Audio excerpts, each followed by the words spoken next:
मोहब्बत और जिम्मेदारी की जंग अब एक नया मोड़ लेने वाली है। एक तरफ मनाली की बर्फीली रातों में तियांस और तृष्णा की शादी का चौंकाने वाला फैसला जो निया की बर्बादी की पहली सीढ़ी बनने वाला है। दूसरी तरफ बिहार की मिट्टी को छोड़कर दिल्ली की ओर निकलते राजवीर, निधि और बंधन, जहां सपनों के साथ रिश्तों का भी इम्तिहान होगा। लेकिन क्या होगा जब तियांस की दूसरी दुनिया का राज निया के सामने आएगा? और क्या राजवीर, जो अब तक निया के धोखे को नकार रहा था, वो निधि की सादगी में अपनी सुकून की मंजिल ढूंढ पाएगा? Hello story seekers, welcome to the जस्से इंक एफएम और आप सुन रहे हैं बंधन एक मर्यादा, written by Shalini Chaudhary. Manali, Ashiana hotel, room number 152। तियांस जैसे ही तृष्णा की बात सुनता है वो बहुत घबरा गया। उसे ऐसा लगता है जैसे तृष्णा ने उसे रंगे हाथ पकड़ लिया हो। तियांस वहीं बैठ गया। तृष्णा ने तियांस के सीने पर सिर रखते हुए कहा, हम शादी कब कर रहे हैं? उसकी इस बात पर तियांस ने हैरानी से कहा, शादी? एकदम से शादी की बात कहाँ से आ गई? तृष्णा उठते हुए बोली, तो क्या आप मुझसे शादी नहीं करना चाहते? क्या आपको कोई और पसंद है? तियांस ने तृष्णा को लिटाते हुए कहा। किसी ने कुछ कहा है क्या? तृष्णा फिर से उठकर बैठते हुए बोली, मेरी फ्रेंड सबने मुझसे पूछा कि क्या मैं लिव इन में रहती हूँ आपके साथ। मैंने मना कर दिया तो उन्होंने कहा कि जो लड़की लिव इन में नहीं रहती उसका बॉयफ्रेंड उसे नाराज होता है। अब तक तृष्णा की आंखों में आंसू आ गए थे और वो आगे बोली, और मैंने तो आपको हमेशा दूर ही किया है। कहीं ऐसा तो नहीं कि आप मेरे साथ वो सब हुआ तो इस वजह से आप शादी नहीं करना चाहते हो? तृष्णा की बात सुनकर तियांस को बहुत गुस्सा आया। वो उठकर बैठ गया और तृष्णा को अपनी गोद में बैठा लेता है। तियांस ने तृष्णा से कहा, पहले तो उन लड़कियों से दूर रहो, ठीक है? और दूसरी बात, मैं तुमसे प्यार करता हूँ, समझी? तुम्हारे साथ क्या हुआ क्या नहीं हुआ इससे मुझे कोई मतलब नहीं है, और जिसने वो किया उसे मैं छोड़ूंगा नहीं, ठीक है? तृष्णा तियांस के सीने से लगते हुए बोली, तुम मुझसे शादी कर लीजिए। मेरे तो माँ पापा भी नहीं है, फैमिली ही नहीं है। आपसे शुरू होकर आप पर ही खत्म हो जाती हूँ, इसलिए शादी कर ही लेते हैं ना? तियांस ने मुस्कुराते हुए कहा, हाँ जान, पता है मुझे। पहले अपनी पढ़ाई पूरी करो, ठीक है? उसके बाद शादी करूंगा ना बच्चा। तृष्णा जिद करते हुए बोली, पढ़ाई तो शादी के बाद भी हो जाएगी ना? उसके इस अंदाज से तियांस ने तृष्णा के गाल को छूते हुए शरारत से कहा, अच्छा ठीक है, हम कल ही कोर्ट मैरिज कर लेते हैं। मैं भाई को बता देता हूँ। लेकिन हाँ, आज तक तो ये कहकर बच जाती थी कि शादी के बाद, लेकिन अब जब मैं हस्बैंड बन जाऊंगा तो कोई बहाना नहीं चलेगा। तृष्णा मुस्कुराते हुए बोली, ठीक है, नहीं बनाऊंगी कोई बहाना, लेकिन आप शादी कर लो मुझसे, क्योंकि उनकी बात सुनकर मुझे डर लग रहा है। तियांस उसे सीने से लगाकर उसके बालों को सहलाने लगा। थोड़ी ही देर में तृष्णा सो गई। उसे देखते हुए तियांस ने अपने मन में कहा, अगर तुम्हारा यही मन है तो यही होगा, लेकिन अभी शादी के बारे में किसी को पता नहीं चलना चाहिए, वरना सारा खेल बिगड़ जाएगा। तियांस तृष्णा को सुलाकर वहीं कमरे में सोफे पर जाकर लेट गया और एकटक तृष्णा को देखता रहा। Room number 154। निया कमरे में पहुंच चुकी थी। पहुंचते ही उसने तियांस को मैसेज किया, लेकिन तियांस के जवाब ने उसे निरुत्तर कर दिया। अब वो क्या कर सकती थी, इसलिए उदास होकर चुपचाप सो गई। फार्म हाउस निया जा चुकी थी, वहीं आगे भी चला गया। मन्नत करण के कमरे में थी। करण का कमरा। मन्नत करण की गोद में बैठी हुई थी, लेकिन आश्चर्य की बात ये थी कि करण को जैसे कोई फर्क ही नहीं पड़ रहा था। वो बिल्कुल शांत बैठा हुआ था। कहीं न कहीं उसका मन मन्नत के साथ लग ही नहीं रहा था, जबकि मन्नत उसे सेड्यूस करने में लगी थी। मन्नत अपने मन में उसे देखते हुए बोली, मैं तुम्हारे साथ संबंध बना कर रहूंगी, क्योंकि उसके बाद तुम मेरे हो जाओगे। करण ने मन्नत को हटाते हुए कहा, अभी मुझे कुछ काम है, हम फिर कभी कंटिन्यू करेंगे। करण उठ जाता है। करण के ऐसे व्यवहार को देखकर मन्नत चिढ़ते हुए बोली, तुम तो ऐसे कर रहे हो जैसे हम कभी फिजिकल हुए ही नहीं। मत बोलो करण, जब हम अमेरिका में थे तो लिव इन में ही थे। करण ने पलटते हुए कहा, याद है मुझे, सब अच्छे से याद है, लेकिन अभी मूड नहीं है। इतना कहकर वो चला गया। बिहार, मधुबनी। राज का कमरा। राज बिस्तर पर लेटा हुआ था। उसकी आंखें खुली थी और वो एकटक सीलिंग को देख रहा था। आंखें आंसुओं से भरी थी। राज अपनी उंगली की रिंग देखते हुए बोला, बस जैसा मैं सोच रहा हूँ वही सच न हो, क्योंकि जो मैंने देखा अगर वो सच हुआ तो शायद मैं खुद को संभाल नहीं पाऊंगा। राज की आंखों में आंसुओं से ज्यादा दर्द था और दर्द से भी ज्यादा डर, किसी को खो देने का डर। ये डर हर किसी के अंदर होता है, कुछ ऐसा जिसे कोई खोना नहीं चाहता, और राज की जिंदगी में निया ऐसी ही थी। वो उसे कभी खोना नहीं चाहता था। निया के साथ जिंदगी कैसे बितानी है, उसने तो अपने बच्चों तक के नाम और उन्हें क्या पढ़ाना है, कहाँ से पढ़ाना है, सब कुछ प्लान कर चुका था। लेकिन जिंदगी प्लानिंग से नहीं चलती, वो अपने हिसाब से चलती है। ठाकुर मेंशन। रियान सिमरन के बगल में बैठा था और सिमरन मुंह फुलाए बैठी थी। रियांश ने सिमरन के गाल को पिंच करते हुए कहा, नाराज क्यों हो ये तो बता दो, मनाने में थोड़ी आसानी हो जाएगी। सिमरन ने गुस्से से कहा, नाराज न हो तो क्या करूं, बताइए आप ही, क्योंकि ऑफिस में जाने के बाद भी आपने कुछ नहीं करने दिया। उसके इस बात पर रियांश मुस्कुराते हुए बोला, अच्छा जी, माफ कर दो, आगे से ऐसा नहीं करूंगा। कल से तुम काम संभाल लेना, ठीक है? सिमरन मुस्कुराते हुए, जी ठीक है, अब जाकर सो जाइए। रियांश सिमरन को अपने करीब खींचते हुए बोला, अब जब बीवी मान गई है तो थोड़ा सा प्यार मिल सकता है क्या? सिमरन अब चिढ़ चुकी थी। उसने चिढ़ते हुए ही कहा, हाँ, इसके अलावा कोई काम है आपके पास? सो जाइए चुपचाप। रियांश मुंह लटकाए हुए, प्लीज थोड़ा सा प्यार दे दो। सिमरन ने मुस्कुराते हुए कहा, जी बिल्कुल भी नहीं, कुछ नहीं मिल रहा, सो जाइए। रियांश चुपचाप सो गया। भार्गव हाउस, अमितेश का कमरा। आज प्रार्थना फिर से उखड़ी हुई थी। वहीं वंश मुंह लटकाए बैठा था और उसके ठीक बगल में अमितेश भी बेचारा सा मुंह बनाए बैठा था। वंशिका सो चुकी थी। प्रार्थना गुस्से से, आज आपका बेटा स्कूल में एक बच्चे को पीट कर आया है और जब पूछा कि क्यों मारा तो बोलता है वो इसी लायक है। वंश ने अमितेश को देखते हुए कहा, पापा, उसने मुझे भी मारा था, तब मैंने उसे मारा। उसके इस बात पर प्रार्थना गुस्से से बोली, स्कूल में टीचर्स क्यों होते हैं? वंश चुप हो गया था। वहीं बेचारा अमितेश भी खामोशी से बैठा रहा, इस डर में कि कहीं बेटे का गुस्सा उस पर न उतर जाए। पर प्रार्थना का गुस्सा थमने का नाम ही नहीं ले रहा था। अमितेश ने बात संभालते हुए कहा, अरे सोने दो बच्चे को और तुम भी सो जाओ, कल समझा देना आगे से नहीं करेगा। तुम बच्चों के मामले में इतना दिमाग क्यों लगा रही हो? बच्चे हैं, जाने दो। उसके बाद जैसे तैसे करके अमितेश वंश को सुला देता है और फिर खुद भी सो गया। अगली सुबह मनाली। अज्ञे की आंख खुली। वो फ्रेश होकर नीचे आया तो उसकी नजर हॉल में सो रहे करण पर गई। करण को यहाँ देखकर पहले तो उसे हैरानी होती है, पर अगले ही पल सब कुछ समझ में आ गया। वो मुंह बनाते हुए बोला, अब समझ में आया। वो चुड़ैल फिर से इसके कमरे में डेरा जमा कर बैठ गई होगी, तभी यहाँ सो रहा है, वरना ऐसे तो ये सोफे पर नहीं सोने वाला। तभी करण की भी आंख खुल जाती है। वो उठकर बैठता है और आगे की तरफ देखता है। वो हैरान हो गया और उसी अंदाज में बोला, उठ भी गया इतनी जल्दी? आज तो बड़ी जल्दी आंख खुल गई तेरी। सब ठीक है ना? अज्ञे मुस्कुराते हुए, हाँ सब ठीक है। और तू यहाँ क्यों सो रहा है? तेरे कमरे में क्या हुआ? उसकी बात पर करण ने लंबी सांस खींचकर कहा, सब जानता ही है, तो इतना अनजान बनकर पूछ क्यों रहा है?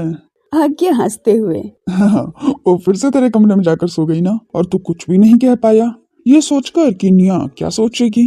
करण मुस्कुराते हुए, तू तो सब जानता है मेरे बारे में, अब तुझसे क्या छुपाना। आज्ञे हल्की सी मुस्कान के साथ चुप हो जाता है। वहीं करण अपने कमरे में चला गया। बेड पर मन्नत सोई हुई थी, नींद में ही कुछ बरबरा रही थी, लेकिन करण उस पर ध्यान दिए बिना ही बाथरूम में चला गया। दूसरी तरफ बिहार, मधुबनी। निधि सारी तैयारी करके बंधन के घर पहुंच चुकी थी। बंधन भी तैयार थी। निधि के माँ पापा भी वहीं बैठे थे। बंधन और निधि सोफे पर बैठे हुए थे और सारे बड़े उन्हें तरह तरह की हिदायतें दे रहे थे। दोनों सिर झुकाए सब कुछ चुपचाप सुन रहे थे। अशोक जी ने दोनों को देखते हुए कहा, अपने डॉक्यूमेंट्स को अच्छे से ख्याल से रखना, नीचे दबा कर रखा है ना, और जिस बैग में डॉक्यूमेंट है उसे हमेशा नजर के सामने रखना। इसके बाद नारायण जी ने कहा, और ज्यादा मोबाइल में मत घुसे रहना, फोन बैग में अच्छे से रखना और बैग को पकड़े रहना, बाहर पर्स झट से खींच लेते हैं, समझिए। निधि और बंधन एक साथ हाँ में सिर हिला देती हैं। इसके बाद सुधीरा जी ने कहा, जैसे कपड़े यहाँ पहनती हो वैसे ही वहाँ भी पहनना, वहाँ जाकर हीरोइन बनने की कोई जरूरत नहीं है। अब सीता जी ने समझाते हुए कहा, ऑफिस में अपने काम से काम रखना, किसी और के बीच में ज्यादा मत बोलना और ज्यादा दोस्ती भी मत करना, और हाँ, लड़कों से थोड़ा दूर ही रहना, ज्यादा पार्टी पुटी के चक्कर में मत पड़ना, ठीक है। दोनों फिर से हाँ में सिर हिला देती है। तभी राज अपना बैग लेकर आया और सबको देखते हुए बोला, इतनी टेंशन क्यों ले रहे हो आप सब? खुद भी ले रहे हो और बेचारे इन दोनों को भी दे रहे हो। इतना डरा देंगे तो सारी बातें यहीं भूल जाएगी, और वैसे भी मैं तो हूँ ही। नारायण जी ने राज से कहा, बेटा तुम्हारे साथ जा रही है तभी तो टेंशन नहीं है, वरना हम तो जाने ही ना दे। बाहर जाने वालों में से आधे से ज्यादा तो बर्बाद होकर लौटे हैं। राज ने मुस्कुराते हुए कहा, टेंशन मत लीजिए, मैं इन दोनों में से किसी को बर्बाद नहीं होने दूंगा, सब ठीक रहेगा। सबके चेहरे पर हल्की मुस्कान आ गई। सब बड़ों का आशीर्वाद लेकर और केशव से गले मिलकर तीनों बाहर निकले। गाड़ी में बैठकर सब बाय कहते हैं और गाड़ी चल पड़ी। बंधन और निधि की आंखें नम हो गई। राज ये सब देख लेता है, वो समझ रहा था पहली बार सबको छोड़कर इतनी दूर जा रहे हैं, दिल भारी होना ही था। राज ने बंधन को देखते हुए कहा, वैसे उनके बकबक से बचा लिया मैंने तुझे, थैंक यू तो बोलना ही चाहिए मुझे। बंधन हल्की मुस्कान दे देती है। वहीं निधि कान में ईयरफोन लगाकर गाना चला देती है और चुपचाप खिड़की से बाहर छूटते हुए शहर को देखने लगी। वही शहर जिसमें वो छोटी से बड़ी हुई थी। बंधन भी एक टक खिड़की से बाहर देख रही थी और उनके कानों में गाना बज रहा था, लो सफर शुरू हो गया, हम सफर तुम हो गया। बंधन खिड़की के बाहर देखे जा रही थी। वहीं राज भी छूटते हुए शहर को देख रहा था और उसकी खूबसूरती में कहीं खो सा गया था। तभी राज की नजर निधि पर जाती है। उसकी आंखों से आंसू निकल रहे थे और वहीं बंधन भी खाली आंखों से बाहर देखे जा रही थी। राज की नजर बार बार निधि की आंखों पर जा रही थी। बिना रुके टप टप आंसू बह रहे थे। होठ बंद थे लेकिन हल्के हल्के कांप रहे थे। जब राज से बर्दाश्त नहीं होता तो वो भी खिड़की से बाहर देखने लगा, लेकिन अब उसे ऐसा लग रहा था जैसे निधि की सिसकियों की आवाज उसके कानों में तेज तेज गूंज रही हो। वो पलट कर देखता है, निधि खामोशी से ही रो रही थी। राज ने लंबी सांस खींचते हुए कहा, कोई विदाई करके थोड़ी ना जा रही हो तुम दोनों, जो ऐसे रो रही हो। बंधन ने हल्के से मुस्कुराते हुए कहा, भाई जब अपनी जगह छूटती है तो मन उदास होगा ही ना। आप टेंशन मत लो, वहाँ पहुंचकर जब बिजी हो जाएंगे तो ऐसा फील नहीं होगा। बंधन फिर से बाहर देखने लगी। वहीं निधि अभी भी बाहर ही देख रही थी। उसकी आंखों से आंसू निकल रहे थे और न जाने क्यों निधि की आंखों के आंसू राजवीर को परेशान कर रहे थे। वो बार बार निधि को देखता, फिर खुद को किसी और काम में लगाने की कोशिश करता, लेकिन मन कहीं भी नहीं लग रहा था। जैसे तैसे करके वो लोग दरभंगा एयरपोर्ट पहुंच चुके थे। गाड़ी रुकती है। राज बाहर निकलते हुए, चलो आओ। सब अपने अपने लगेज लेकर एयरपोर्ट के अंदर जाते हैं। कुछ ही देर में उनकी फ्लाइट थी। बंधन अब तक नॉर्मल हो चुकी थी, लेकिन निधि अभी भी इमोशनल थी। हाँ, रोना रुक चुका था, पर चेहरे की उदासी अब तक खत्म नहीं हुई थी। बंधन राज को देखते हुए बोली, भाई मैं वॉशरूम से आती हूँ। राज उठते हुए बोला, अच्छा चल मैं चलता हूँ। उसे देखकर बंधन ने राज से कहा, भाई मैं खुद चली जाऊंगी। अब खुद के पैरों पर खड़े होने आई हूँ तो शुरुआत भी खुद से करनी चाहिए ना। उसकी बात पर राज ने मुस्कुराते हुए कहा, वेल डन, ये हुई ना मेरी बहन वाली बात। बंधन चली गई। अब जाकर राज का ध्यान फिर से निधि पर गया। वो उदास होकर बैठी हुई थी। राज उसके पास जाकर बैठ गया और सामने देखते हुए बोला, सुनिए। राज की आवाज से निधि का ध्यान टूटता है। वो बगल में देखती है राज का मुस्कुराता हुआ चेहरा। एक पल देखकर निधि फिर सामने देखने लगी। निधि ने बुझी हुई आवाज में कहा, जी कहिए। राज लंबी सांस खींचते हुए, कुछ पाने के लिए कुछ चीजों को छोड़ना जरूरी होता है। अच्छी जिंदगी और सफलता की पहली मांग है सैक्रिफाइस, और ये हर उस इंसान को करना पड़ता है जो खुद को इस दुनिया में हैप्पी देखना चाहता है, एक ब्रांड के तौर पर दिखना चाहता है, तभी खुशी मिलती है। उसकी बात पर निधि ने हल्के से मुस्कुराते हुए कहा, आपकी बात बिल्कुल सही है, लेकिन जब बात खुशियों की होती है तो व्यक्ति और व्यक्तित्व बदलते ही खुशियों की परिभाषा भी बदल जाती है। कुछ लोगों के लिए शांति से बैठना खुशी होती है, किसी के लिए पैसा कमाना, किसी के लिए ब्रांड बनना। लेकिन आज भी कई लोग ऐसे हैं जो सुकून, प्यार, अपनापन जैसी फीलिंग्स में खुश होते हैं। अपने लोगों के बीच रहना, अपनी संस्कृति के बीच रहना उन्हें खुशी देता है और मैं उनमें से ही हूँ। मैं पैसे से पहले भावनाओं को रखने वाली हूँ। अपनों से दूर होना जरूरी था मेरे लिए, क्योंकि आज के इस दौर में फाइनेंशियली स्ट्रांग होना बहुत जरूरी है। लेकिन अपनी इस जरूरत को पूरा करने के लिए आज मैं खुशियों से दूर जा रही हूँ। निधि की बातों ने राजवीर को खामोश कर दिया था। जिस राजवीर ओबेरॉय के आगे लोगों की बोलती बंद हो जाती है, आज उसी राजवीर के मुंह पर ताला लग गया था, वो भी एक 20 साल की लड़की की बातों से। राज एकटक निधि को देखते हुए मन में बोला, कौन कहता है मेच्योरिटी उम्र से आती है? यहाँ तो ये जितनी मेच्योर है इसका आधा भी नहीं होगा निया के अंदर, लेकिन फिर भी दिल उसी को गाता है, उसी के नाम की माला जपता है। राज अपनी सोच में डूबा हुआ था। तभी बंधन वापस आ गई। बंधन राज से, भाई अब और कितना टाइम लगेगा? राज ने घड़ी देखते हुए कहा, लगभग 20 मिनट और। बंधन मुस्कुरा देती है। निधि बंधन से, वॉशरूम किस साइड है? मुझे भी जाना है।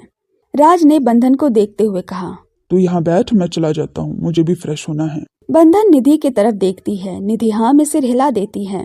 इसे देखकर राज के होठों पर मुस्कान आ गई। फिर वो दोनों वॉशरूम की तरफ बढ़ गए, राज निधि को देखते हुए। मुझे लगा था शायद आप नहीं आएंगी। निधि मुस्कुरा कर बोली, अब जब सफर पर आपके साथ निकली हूँ तो भरोसा तो करना पड़ेगा, और वैसे भी भरोसे पर ही दुनिया कायम है, क्यों? राज मुस्कुराते हुए, तो अगर इतना भरोसा कर ही लिया है तो ये भी भरोसा कर लीजिए कि जिस खुशी को आप और मेरी बहन छोड़ कर आई हैं, मैं उस खुशी को कभी भी आप दोनों से अलग नहीं होने दूंगा। निधि हैरानी से, ऐसा क्या करेंगे आप? राज निधि को देखते हुए, ये तो सरप्राइज है, वहाँ पहुँचकर ही मिलेगा। इससे पहले कि निधि कुछ कह पाती, राज उसकी आंखों में देखते हुए बोला, जाइए, ये रहा लेडीज वॉशरूम। निधि बिना कुछ बोले अंदर चली गई। वहीं राज मेन वॉशरूम की तरफ चला गया। थोड़ी देर बाद राज वापस आया। निधि वहाँ पहले से खड़ी थी। राज ने मुस्कुराकर, हो गया? निधि हाँ में सिर हिला देती है। दोनों साथ साथ चल पड़े और वहीं हमेशा परेशान रहने वाला राज का चेहरा आज मुस्कुरा रहा था। तो सफर शुरू हो चुका है, लेकिन ये सफर खुशियों की ओर ले जाएगा या किसी नए तूफान की ओर? राजवीर के चेहरे पर आई ये नई मुस्कान क्या निधि के करीब आने का संकेत है, या फिर दिल्ली पहुंचते ही निया का कोई नया तमाशा राजवीर के इस बदलते मिजाज को फिर से गम में बदल देगा? और तियांश का वो कोर्ट मैरिज का वादा, क्या वो तृष्णा से प्यार है या निया से बदला लेने का बस एक खौफनाक मोहरा? तो आज का ये भाग इन्हीं सवालों के साथ खत्म होता है। आप सुन रहे थे बंधन एक मर्यादा, मेरे यानी श्रुति चौधरी की आवाज में। ये कहानी आपको कैसी लग रही है कमेंट में बताइए, और अगर आप अब तक सुन रहे हैं तो आप बंधन से जुड़ चुके हैं तो प्लीज चैनल को सब्सक्राइब कर लीजिए, ताकि आगे आने वाले एक भी एपिसोड आप मिस ना करें और बंधन के सफर में जुड़े रहें। और आप बंधन से मिलते हैं हर सोमवार, बुधवार और शुक्रवार को। तब तक के लिए शुक्रिया। Bye bye. Take care story seekers.